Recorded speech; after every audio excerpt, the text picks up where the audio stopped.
Hi guys, ഇത് ഞങ്ങളുടെ കുടുംബ വീടാണ്. നാട്ടിലെന്ന് പറയുമ്പോൾ നമ്മുടെ വാളകത്ത് നിന്ന് അകത്തോട്ട് പോകുമ്പോൾ അറയ്ക്കൽ എന്ന് പറയും. അതായത് അച്ഛൻ്റെ വീടാണ്. അച്ഛനൊക്കെ ജനിച്ച് വളർന്ന വീടാണ്. ഒരു 60-70 വർഷത്തോളം പഴക്കമുള്ളതാണ്. ഇവിടെ ആൾതാമസമൊന്നുമില്ല ഇപ്പോൾ. അങ്ങനെ കിടക്കുകയാണ്. ഇപ്പോൾ റബ്ബർ ഷീറ്റൊക്കെ ചുറ്റുവട്ടത്തുള്ളതുകൊണ്ട് അതൊക്കെ കുറച്ച് ടാപ്പ് ചെയ്യാനും അതിനൊക്കെ വളരെ ഇതായിട്ട് ജോലിക്കാർ ഉപയോഗിക്കുന്നുണ്ട് ഇതിപ്പം. അപ്പോൾ നമുക്കതിൻ്റെ പുറകുവശത്തോട്ട് പോയി നോക്കാം. ഇതാണ് വരാന്ത. അന്നത്തെ 60-70 വർഷം മുമ്പ് ഉപയോഗിച്ചിരുന്നത്. അന്നൊക്കെ ആളുകളൊക്കെ ഹാപ്പി ആയിട്ടിരുന്നതാണ്. അവർ ഈ റബ്ബർ ഷീറ്റിനൊക്കെ തൊട്ടടുത്ത് ഉള്ളവരാണ്. അവരിപ്പോൾ ഇതിന് ഉറയൊഴിക്കാനും റബ്ബർ ഷീറ്റിനും ഒക്കെ ഉപയോഗിക്കുന്നുണ്ട്. അപ്പോൾ അന്ന് ഇവിടെ ഒരുപാട് ചെടികളും വലിയ വലിയ മരങ്ങളും ഒക്കെ ഉണ്ടായിരുന്നു. അപ്പോൾ ഇതാണ് കയറി കിടക്കുന്ന ഹാള്. ഇവിടെ ആയിരുന്നു അപ്പൂപ്പനൊക്കെ കിടക്കുന്ന. അവിടെ ഒരു കട്ടിലുണ്ടായിരുന്നു.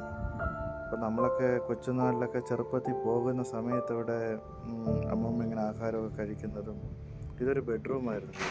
അത് പണ്ടത്തെ ഓടിട്ട വീടാണ്. ഇത് പൂജാ റൂമാണ്. ബെഡ്റൂമിനോട് ചേർന്നിട്ടുള്ള പൂജാ റൂം. ഇത് രസമുണ്ടില്ലേ, 60 വർഷം മുമ്പുള്ള വീട്. അപ്പോൾ ഇതിനകത്ത് ഒരു പത്തായമൊക്കെ ഉണ്ടായിരുന്നു. നമ്മുടെ കൊച്ചുനാളിലൊക്കെ നമ്മളവിടെ പോകുമ്പോൾ ഇത് വളരെ ആക്റ്റീവായിരുന്നു എല്ലാവരുമായിട്ടൊക്കെ. അതുകൊണ്ട് ഇവിടെയാണ് പത്തായമൊക്കെ വെച്ചിരുന്നത്. അപ്പോൾ അങ്ങോട്ട് ഇറങ്ങുമ്പോൾ ഒരു ബാത്റൂമുണ്ട്. ഇത് പണ്ടൊക്കെ പുറത്തല്ലായിരുന്നു, അത് കഴിഞ്ഞിട്ട് കുറച്ചൊക്കെ മോഡിഫൈ ചെയ്താണ്. ഇതാണ് നമ്മുടെ അടുക്കള. അപ്പോൾ കിച്ചണാണ് ഇത് അന്നത്തെ. ഇപ്പോൾ പക്ഷേ കുറേ വർഷങ്ങളായിട്ട് ഇത് ഉപയോഗിക്കാതിട്ടിരിക്കുകയല്ലേ, ഒരു 10-20 വർഷമായിട്ടൊക്കെ.